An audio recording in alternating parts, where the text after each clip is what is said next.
I'm the branch manager. You know I can't be bothered with poor folks like you. Just wait over there, will you?" I watched as he shooed them away with a dismissive wave. Grandpa's eyes locked onto him in anger. "Dan, this isn't good." I tried to stop Grandpa, but it was too late. Grandpa slammed the counter and shouted, "You'll get your just desserts." "My name is Mike Smith, and I work from home as a freelance web designer. My family consists of 5 people: my parents, my brother, and my grandpa, who lives with us. I'm not sure if Grandpa knows that I work from home, but he often asks me to do chores for him. Thinking back to when I was a kid, he used to drive me to school and lessons and gave me my allowance, so doing these tasks for him now isn't really a big deal. Since I was young, I've admired my grandpa for his strength and knowledge. He's good at carpentry and gardening. Even now, still look up to him. He's nearing 80, but he's as cool as ever. Today, as usual, he's out tending to his hobby garden. Mike, I need a favor." "What is it?" "It's finished a part of my work, so I'm free now." Wiping his sweat with a towel, probably just coming in from the garden, Grandpa made his request. "I've been invited to a wedding tomorrow, but I totally forgot to buy a gift. Can you drive me to the bank?" I glanced at the clock. It was showing 2:00 p.m. We were nearing the closing time for the bank's counters. Considering wedding gifts, I needed to buy something for the new couple that would be helpful and luxurious from their wish list. With that thought, I quickly agreed, and we headed to the bank. Grandpa used to drive, but he gave up his license last year. With all the news about accidents involving older drivers, he decided it was better to give it up than be a burden. It was probably harder after Grandma passed. He often said that he couldn't drive without someone to be with him. I remember the day he proudly told me that he'd given up his license, and from then on, I'd be his chauffeur. The bank was crowded, and I braced myself for a long wait. Meanwhile, Grandpa had bumped into some acquaintances and was deeply engrossed in conversation. Grandpa's token number was 75, and the number currently being served was 50. I realized we might be here for a while and scanned the surroundings. It seemed like a small-town bank with a majority of elderly clients. Many were engaged with bank employees with various questions. Just as I was about to pull out my phone to kill time, a loud voice emanated from one of the counters. "You can't withdraw money with this debit card. Bring another one like." "I've been telling you." There stood a bank teller wearing glasses and shaking his hefty belly, raising his voice at an elderly man. This man, dressed in a noticeably high-end suit and watch, lacked any hint of class. The old man, shouted at by him, left the bank looking quite dejected. The next person to be called was an intimidating middle-aged man wearing a gold necklace. He had a lot of tattoos and scars and wore glasses, looking like the stereotypical mobster. Now the teller was serving him with extreme politeness and lots of bowing. It's quite rare to see someone change their attitude so drastically based on the customer. My gaze shifted to the ATM, where a young lady bank employee was patiently teaching an elderly woman how to use it. Given she's wearing a uniform, she must be a bank employee too. Her gentle smile while assisting customers showed that not all employees at this bank behaved like the rude teller. Several minutes passed as the bank was about to close. The waiting number was around the 70s when I noticed something odd. The rude teller's counter was displaying number 76. He had seemingly skipped Grandpa's number, 75. During a brief lull, I approached the teller. "Excuse me, my number is 75, but it seems like it was skipped." The teller looked annoyed by my question. His name tag read John Nelson. I was curious to see how he would treat me. As expected, he responded dismissively to me, dressed casually in a t-shirt and jeans. "Oh, there wasn't a mistake. There's a priority system here." "Priority system?" "Yeah, bigger transactions are more beneficial for us." Besides, country folks like him probably have plenty of time, right? Just let him wait. I was lost for words because of the teller's rude attitude. Then John was calling over another customer and essentially shooed me away. Angered by his condescending attitude, I returned to Grandpa's seat. Grandpa was patiently waiting while reading a book. Mike, what happened? Well, when I asked the teller why your number got skipped, he told me that country folks probably have plenty of time, so you guys can wait. It pissed me off. That's ridiculous. This branch got a new manager recently. The previous one was nice, but given how this new one lets John behave, I'm not sure about him. Yeah, sudden changes often hint at underlying issues. As we chatted, the kind young lady bank employee from the ATM approached us. Her name tag read Emily Mish. I'm sorry for the wait. May I see your number, please? I'll check it for you. Kneeling to match our eye level, Emily took the number from us. Then she went to John to verify, but he seemed to berate her. I couldn't help but rush over to confront him. What's the issue? Seeing me, John sighed loudly. What is it? You again. Can't you wait just a little while? But they have been waiting for quite some time. Quiet down. I told you there's a hierarchy to customers, didn't I? John interrupted Emily's words with that remark. I've been saying to prioritize customers who are likely to be profitable for our bank. Consider my orders as coming from the high-ups at the bank. We can put people like the elderly living off their pensions in the countryside on the back burner. I was dumbfounded by his audacity. To my side, Grandpa was sizing up the situation. As John gave Grandpa a mocking look, he continued, Come on. Elderly folks from places like this probably just hoard their money and waste our time. Their pensions. They're not a big deal for the bank. If you were a banker, you'd be more adaptable. The elderly have plenty of time on their hands anyway. They can wait. I couldn't believe he was a banker with that attitude and retorted, Are you even a banker? I've never heard of a banker discriminating against customers. Shut up. I'm the branch manager, and my dad is the bank CEO. The way I do things is the way this bank does things. I can't be bothered with poor folks like you. Just wait your turn. Watching John wave his hand dismissively, Grandpa's eyes fixed on him. This was not good. I tried to stop Grandpa, but it was too late. Grandpa slammed the counter and shouted, I can't trust a bank with a manager like you. I'll be moving all my deposits, as well as my companies, elsewhere. Arrange the full amount now. With a stern voice, Grandpa made his demand. John looked startled momentarily, but then returned to his condescending smirk. He checked Grandpa's bank account, expecting to find a small balance. His face started turning paler by the second. His face had gone beyond pale, looking almost ashen. What? What's wrong? Can't you handle a poor person's savings? I can wait however long it takes.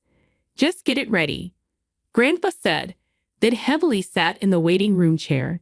John's face turned pale blue. It's no wonder.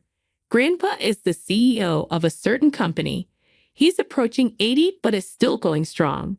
He might look like any ordinary elderly man, but when he's at work, he's an imposing figure and quite intimidating. I don't know the details, but his personal assets must be in the several $million, and the company's funds even more. His company, established by him, is quite big around here and contributes a lot to the community. When he walks around town, many people greet him, and it can take him about 30 minutes to walk just 300 feet because he's chatting with various acquaintances. But it seems the branch manager didn't know about this. He's new to the job, so maybe that can't be helped. But the previous manager had visited our house when he took the position. Maybe John just didn't care enough.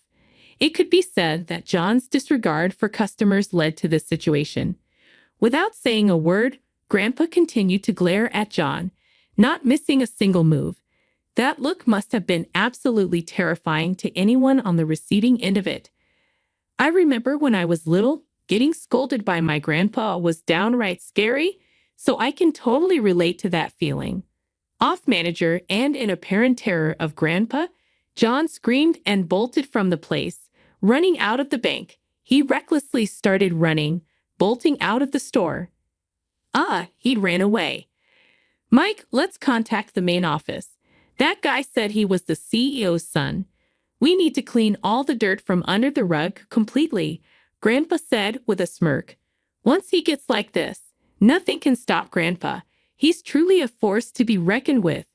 I was about to call the main office when someone approached us. It was Emily. Sir, I deeply apologize for our manager's behavior. I know it's impertinent, but could we have a moment of your time? What?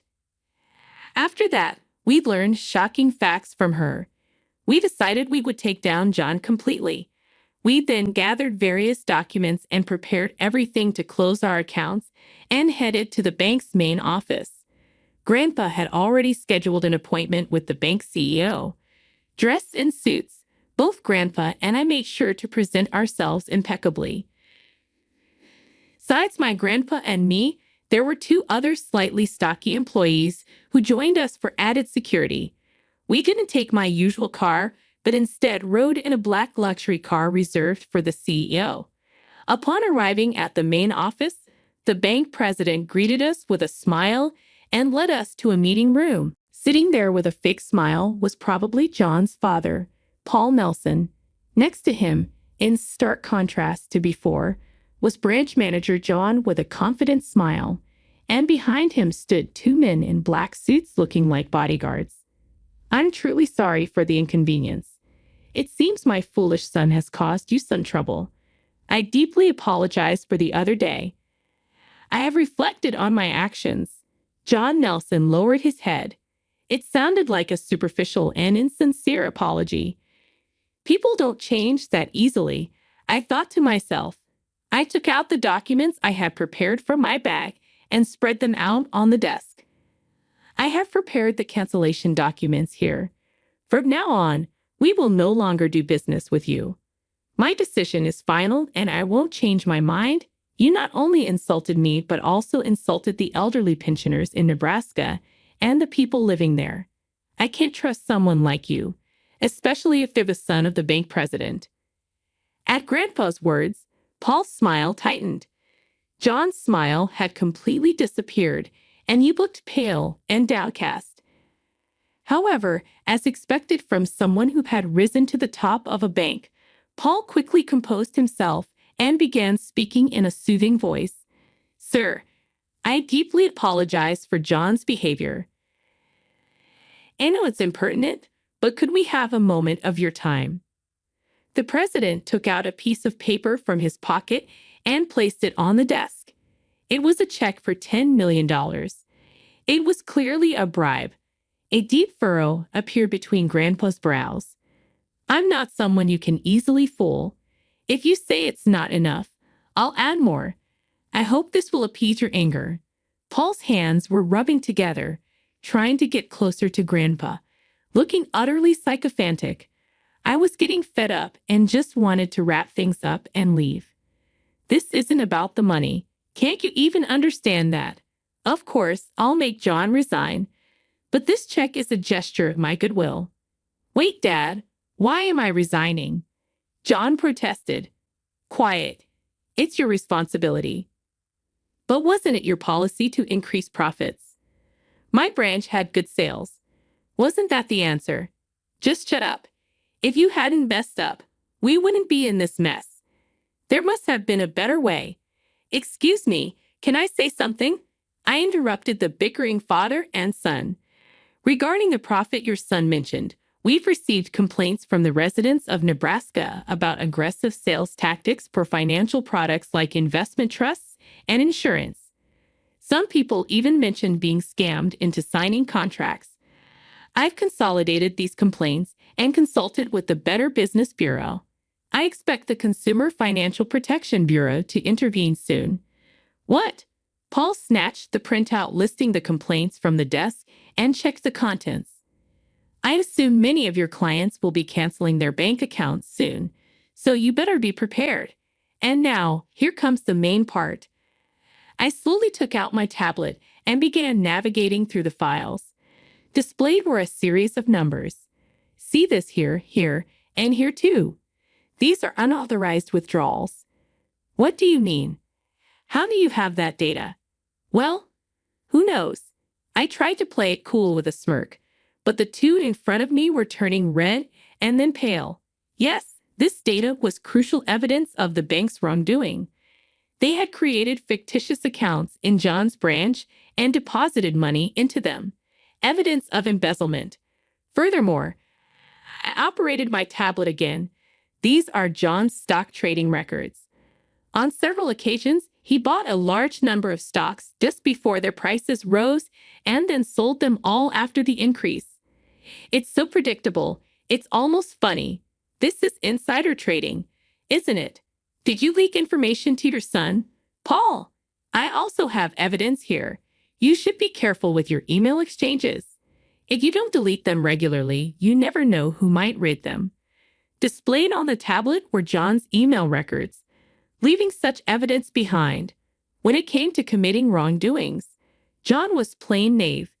This critical information was given to me by someone very special, Emily Mishra.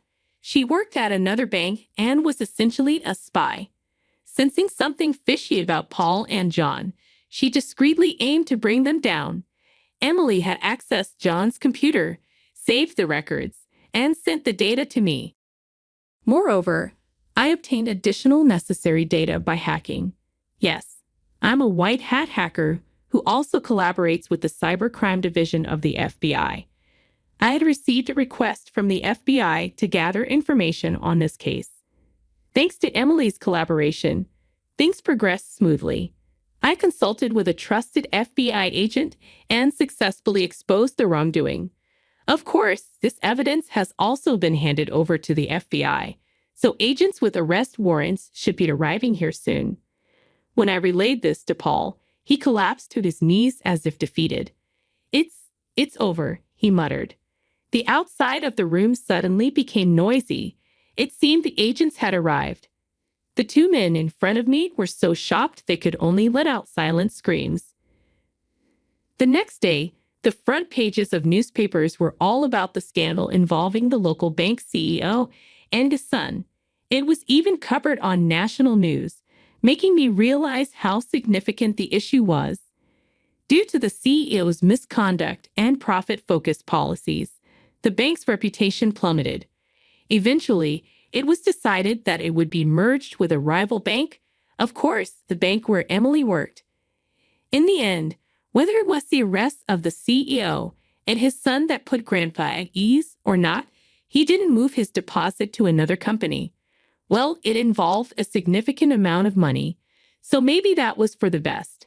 While glancing at the talk show discussing the bank scandal, Grandpa and I were sipping tea. I slowly drank the piping hot tea and nibbled on some cookies. Even though Grandpa turned 80 this year, he still had strong teeth to crunch on hard cookies. He's so lively that I'm sure he'll live a long life. I hope so. I want him to live up to around 150. By the way, Mike, how's Emily doing? Upon hearing Grandpa's words, I almost spit out my tea. But Grandpa, why do you ask? There's nothing I don't know. So, how's she? Oh, we just text on Messenger. That's all. Since then, I exchanged contacts with Emily and became friends. She's considerate and has a great sense of humor, so it's always fun talking to her. Right now, she's one of my good friends. You could at least invite her for dinner, right? I'd love to hold my great-grandchild. All right. You're going to live another 70 years, right, Grandpa? Maybe even see your great-grandchild's child. Well, as much as I'd like to think so, 150 years might be pushing it. But with advancements in medicine, who knows? It seems Grandpa has plans to live a long life. I'd love to see him in the Guinness World Records. Before I knew it, the news had moved on to another topic. Upon noticing, Grandpa, with a huff, stood up and grabbed his straw hat for the garden. Looking at him, He's just a regular old man, and I never guessed the authority he once held. He's kind to those around him and well-liked, but when it comes down to it, he's super cool. I hope to be like Grandpa someday. I never want to be blinded by money, look down on others, or commit crimes. I made a silent vow to become an upright person just like Grandpa, someone even his own grandchildren can look up to.